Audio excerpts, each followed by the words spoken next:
দুর্নীতি মুক্ত হয়ে জনগণের সেবায় নিয়োজিত থাকতে হবে। তা হলো দুর্নীতির বিরুদ্ধে আমাদের জিরো টলারেন্স। অনেক ডিপার্টমেন্ট আছে যতটুক না সীমিত লোকবল অভাবের কারণে তারা কাজ করতে পারছে না, তার চেয়ে বেশি নৈতিকতার কারণে তাদের বেশি বদনামটা হচ্ছে। আমি স্পেসিফিক্যালি কিছু বলতে চাই না।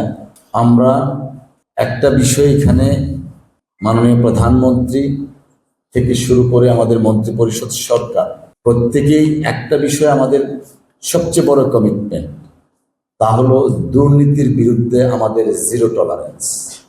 আমি আমাদের উপজেলা প্রশাসন যে সমস্ত কর্মকর্তাবৃন্দ আছেন প্রত্যেকের কাছে আমি আহ্বান জানাবো, এক্সট্রিম মশার কয়েল প্ল্যান্ট ফাইবার দিয়ে তৈরি, তাই সহজে ভাঙে না, সুগন্ধিযুক্ত ও নিরবিচ্ছিন্নভাবে জ্বলে। ডেঙ্গু, চিকুনগুনিয়া বাহি সহ যে কোনো মশার বিরুদ্ধে দেয় এক্সট্রিম সুরক্ষা। অতীতে কি করেছি কি করি নাই আমরা সেদিকে যেতে চাচ্ছি না।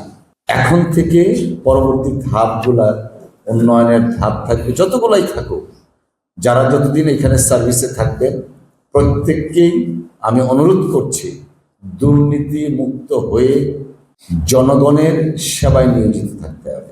যারা সরকারি কর্মকর্তা আছেন, কর্মচারী আছেন, প্রজাতন্ত্র কর্মকর্তা, আর্টিকেল 21 সাব আর্টিকেল 2 সংবিধানের 21-2 অনুচ্ছেদে আপনি বাধ্য জনগণকে সেবা দেওয়ার।